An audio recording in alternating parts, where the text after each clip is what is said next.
யாரை வேண்டுமானாலும் தங்களுடைய விருப்பப்பட்டவரை படத்தை வைத்துக் கொள்வது ஆட்சேபனையே கிடையாது. நான் படத்தை வைக்கிறத மாற்றி போட்டோம், இன்னைக்கே மாறிட்டியே டபுள் அடிக்கிறியான்னு கேட்பேன்.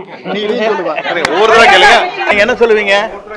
இன்னைக்கே அந்த படத்தை மாற்றிருந்தேன், இவரெல்லாம் என்ன பெரிய தியாகி, இவர் என்ன கொள்கை பிடிப்பவர், ஒரு நிமிஷத்துக்கு ஒரு கட்சி மாறிட்டு படத்தையும் கூட மாற்றிட்டு போட்டாரும்பீங்க. இந்த வேஷ்டி கட்டினதே மாற்றின காரணமே கேஸ் போட்டாங்க பேரில், வேஷ்டி கட்டக்கூடாதுங்கிறக்காக மாற்றினேன்.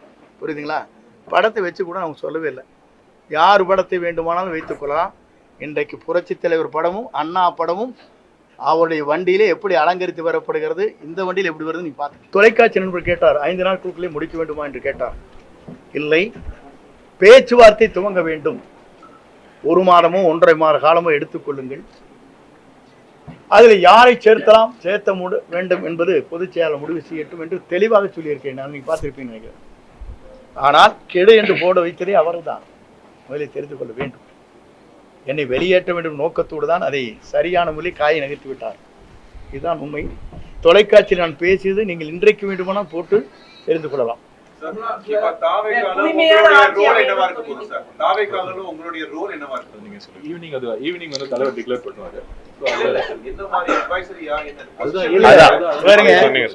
சாயங்காலம் மாலை அது அறிவிக்கப்படும்.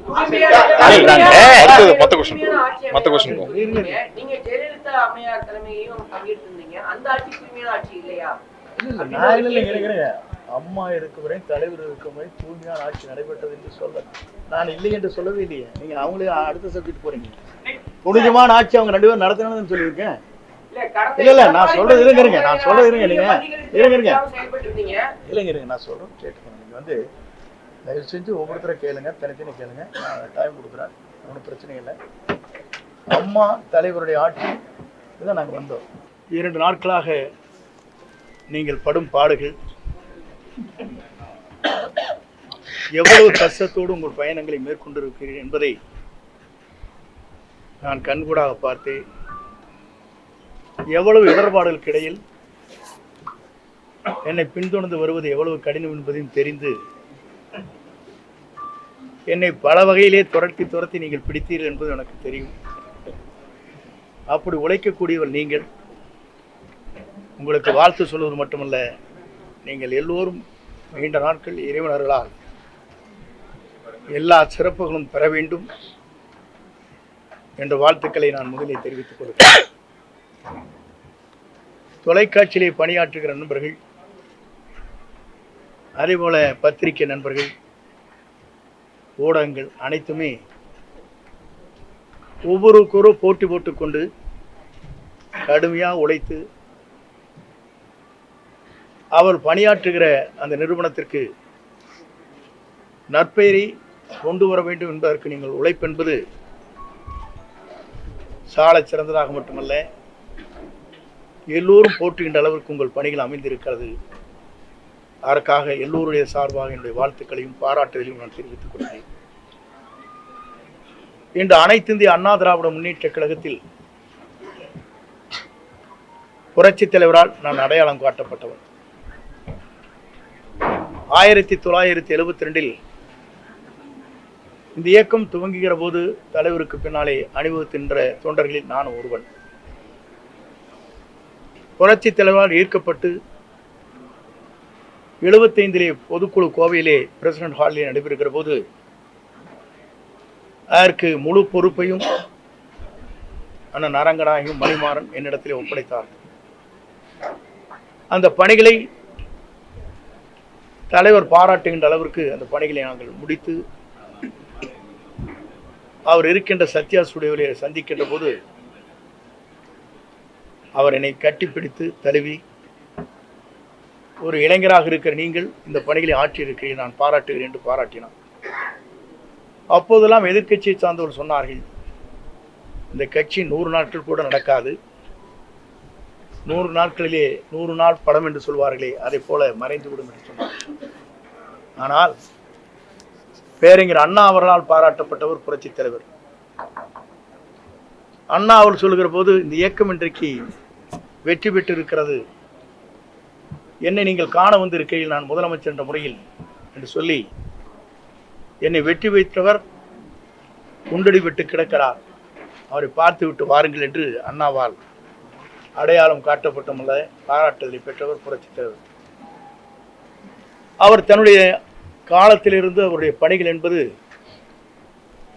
3 முறை தமிழ்நாட்டில் முதலமைச்சராக அருகிலே அமர்ந்தார். 10,000 மைலுக்கு அப்பாலே சிகிச்சை பெறுகிற போது, தமிழ்நாட்டிலே கால் வைக்கிற போது அவர்தான் தமிழ்நாட்டின் நிரந்தர முதலமைச்சர் என்ற வரலாற்றை படைத்தார்.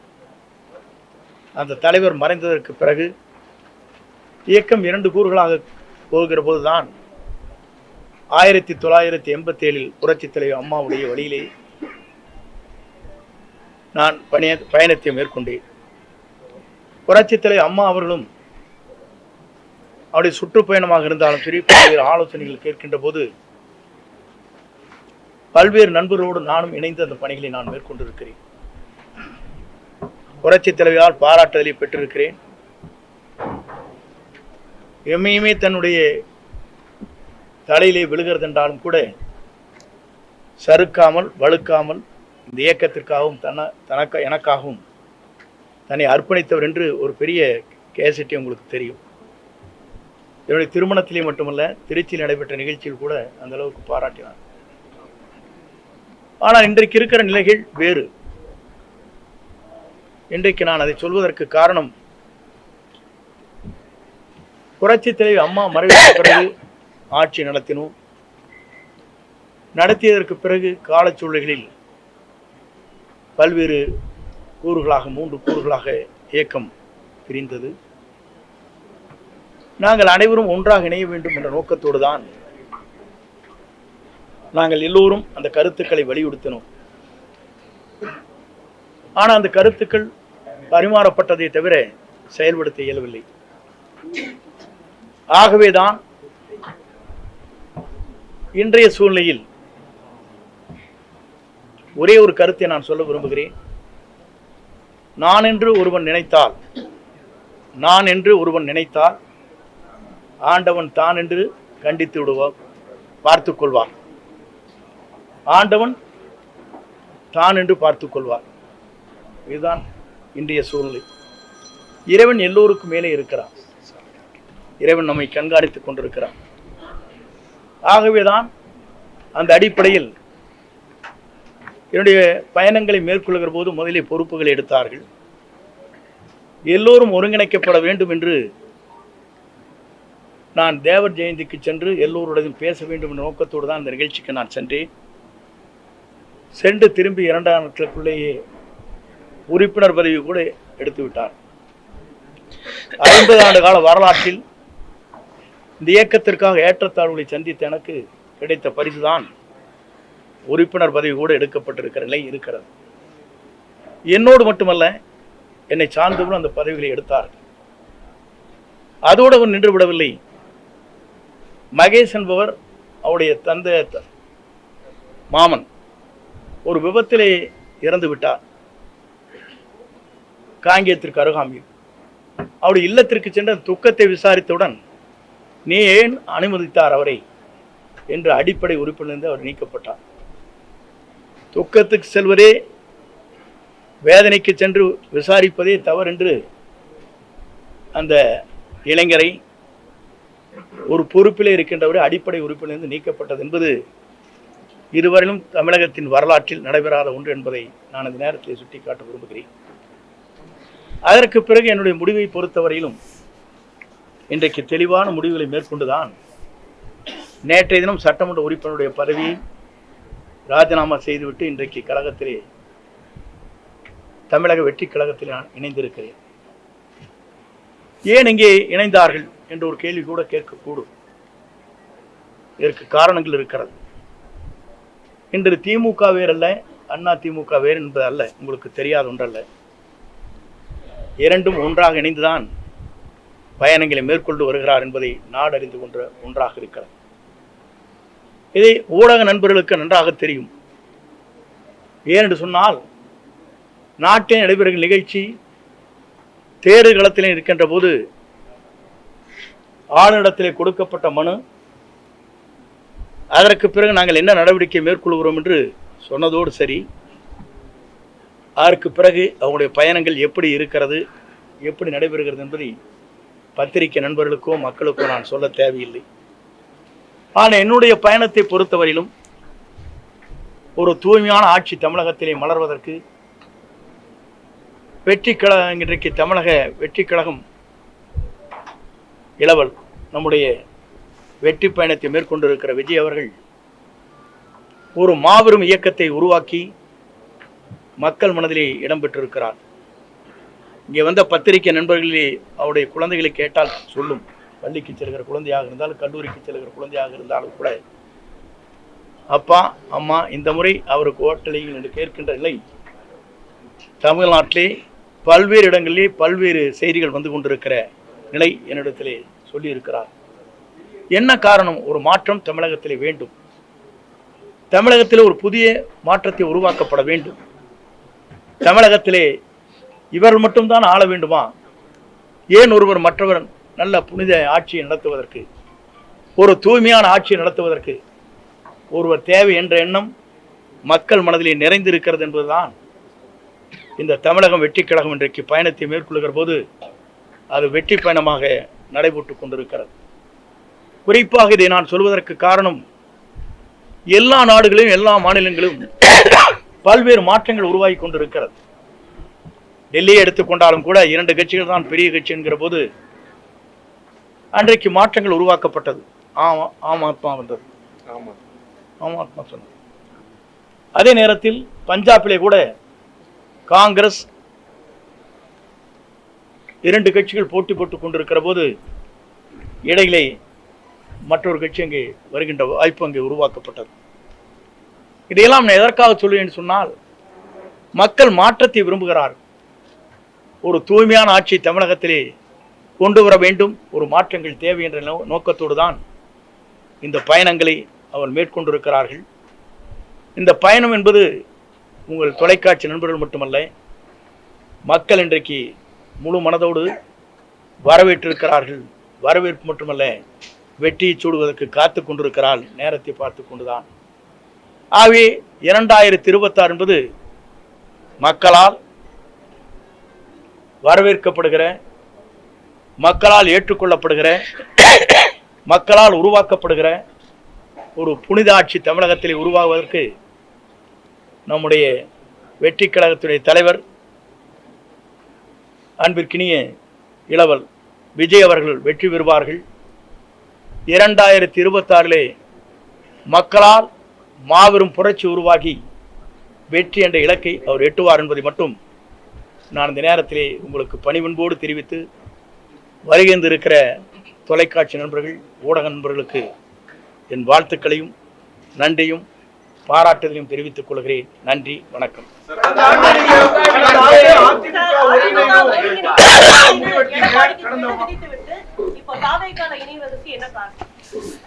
ஒருங்கிணைக்க வேண்டும் என்று கெடு விதிக்கவில்லை. நீங்கள் நன்றாக இந்த நான் பேசிய பேச்சுக்களை நீங்கள் கேட்டிருக்க வேண்டும்.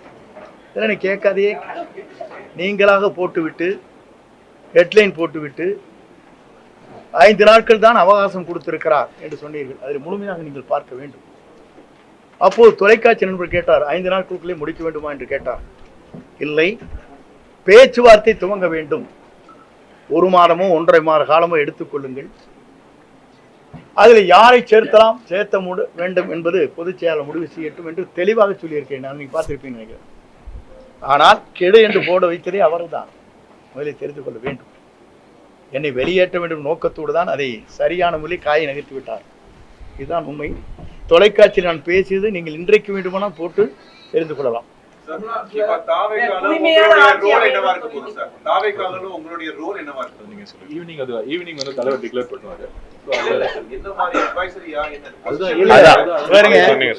சாயங்காலம் மாலை அது வந்து அறிவிக்கப்படும்.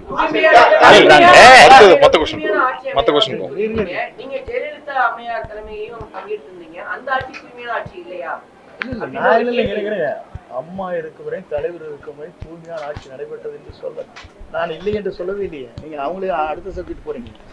புனிதமான ஆட்சி அவங்க 2 பேரும் நடத்தணும்னு சொல்லியிருக்கேன். இல்ல நான் சொல்றது இருங்க, நான் சொல்றது இருங்க, நீங்க இருங்க நான் சொல்றேன் கேட்டுக்கணும். நீங்க வந்து தயவு செஞ்சு ஒவ்வொருத்தரை கேளுங்க, தனித்தனி கேளுங்க. நான் டைம் கொடுக்குறேன், ஒன்றும் பிரச்சனை இல்லை. அம்மா தலைவருடைய ஆட்சி இதுதான் நாங்கள் வந்தோம்.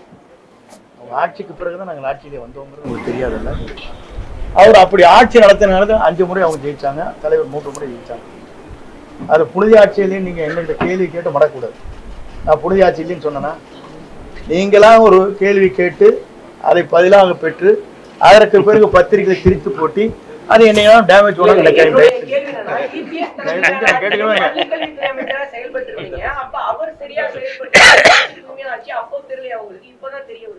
இல்ல. நீங்க அதுக்கு முன்னாலேயே நான் ஒரே ஒரு கேள்விக்கு பதில் சொன்னேன். தூய்மையான ஆட்சி இருக்கிறதா இல்லையா என்பதற்கு கவர்னரிடத்திலே மனு கொடுத்தவர் யார்? நான் கொடுக்கல. யார் கொடுத்தா? எதிர்கட்சி கொடுத்தாங்கன்னு இல்லையா? அப்புறம் இதை கேட்குறீங்க? நீதிமன்றம் சொல்லியிருக்கு அம்மையார் ஜெயலலிதா அவர்கள் ஏவன் குற்றவாளி அப்படின்னு. அப்படி இருக்கும்போது அவரை எப்படி தமிழக வெற்றி கழகத்துல இணைச்சுக்கிட்டீங்க? ஊழல் ஆட்சி அமையும் சொன்னீங்க. அது சார் உங்களுக்கு இல்ல ஒரே ஒரு காட்சி இருங்க. நீங்க சொல்லிட்டீங்களா? நீங்க குறுக்கேள்வி கேட்கறா எனக்கு நல்லா தெரியும். நான் சொல்லிடுறேன் உங்களுக்கு பதில். தயவு செஞ்சு உங்களுக்கு சொல்லிடுறேன். எப்படின்னா, அம்மா மீது குற்றப்பட்டிருக்கிற குற்றச்சாட்டு வேறு, அவர் தூய்மையானவர் என்பது வழக்கு மன்றத்திலே நீங்கள் சொல்வது வேறு, அவர் நடந்து கொண்ட முறைகள் வேறு. ஒரு வழக்கை ஜோடிக்கிற போது எப்படி வேண்டுமானாலும் ஜோடிக்கலாம். உங்க வேலை ஜோடிக்கணும்னு நினைச்சேன்னா ஒரு அரசாங்கம் நினைச்சு என்ன வேணா பண்ணிடலாம். பண்ண முடியாதா? இல்ல இல்ல இல்ல அரசியல இருங்க நான் சொல்லிடுறேன். நான் சொல்றது கேட்டு முடியுங்களேண்ணா. ஒரு ஒரு செட்டன் இது பண்றது யார் பேர்ல வேணாலும் ஒரு எஸ்டிமேட் போடுறீங்க. யார் போடுறான்? இந்த பில்டிங்கோட வேல்யூ என்னன்னு போட்டால் அவங்களுக்கு வந்து வேல்யூ குறைவாக போட்டிருப்பாங்க.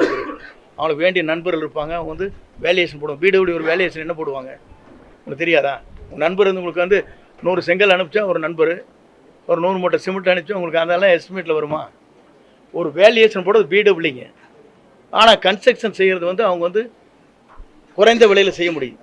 இப்போ நீங்கள் நிறைய தெரியும், பிடபிள்யூங்கிறது வந்து தனிப்பட்ட முறையில் பூஸ்ட் பண்ணி ஒரு கவர்மெண்ட்டுக்கு இவ்வளோ வந்து இவ்வளோ வரை எஸ்டிமேட் போடலான்னு சொல்லுவாங்க. பார்த்துருக்கீங்களா இல்லையா? வருஷம் 10% இன்க்ரீஸ் பண்ணுவாங்க. கேள்விப்பட்டிருக்கீங்களா இல்லையா?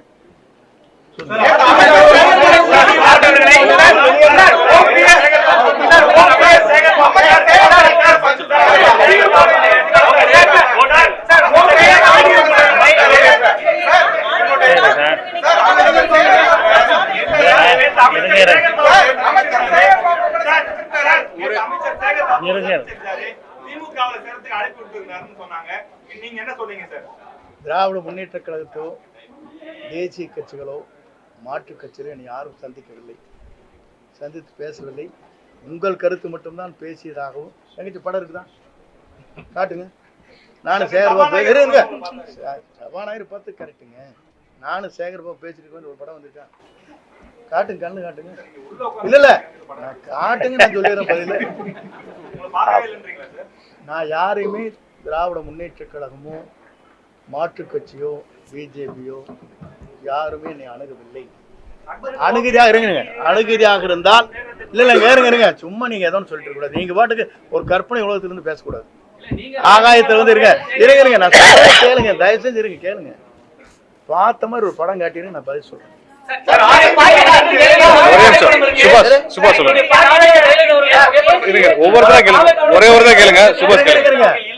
நீங்க என்ன சொல்றீங்கன்னா, இது ஜனநாயக கட்சி, யாரை வேண்டுமானாலும் தங்களுடைய விருப்பப்பட்டவரை படத்தை வைத்துக் கொள்வது ஆட்சேபனையே கிடையாது.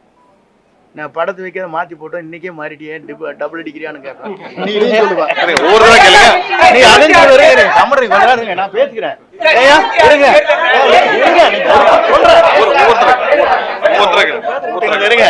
நீங்க என்ன சொல்லுவீங்க? இன்னைக்கே அந்த படத்தை மாத்திருந்தா இவரெல்லாம் என்ன பெரிய தியாகி, இவர் என்ன வந்து கொள்கை பிடிப்பவர், ஒரு நிமிஷத்துக்கு ஒரு கட்சி மாறிட்டு படத்தையும் கூட மாற்றிட்டு போட்டாரும்பீங்க. இந்த வேஷ்டி கட்டினதே மாற்றின காரணமே கேஸ் போட்டாங்க பேரில், வேஷ்டி கட்டக்கூடாதுங்கிறக்காக மாற்றினேன். புரியுதுங்களா? படத்தை வச்சு கூட அவங்க சொல்லவே இல்லை. யார் படத்தை வேண்டுமானாலும் வைத்துக்கொள்ளலாம். இன்றைக்கு புரட்சி தலைவர் படமும் அண்ணா படமும் அவருடைய வண்டியிலே எப்படி அலங்கரித்து வரப்படுகிறது, இந்த வண்டியில் எப்படி வருது நீங்க பாத்துங்க.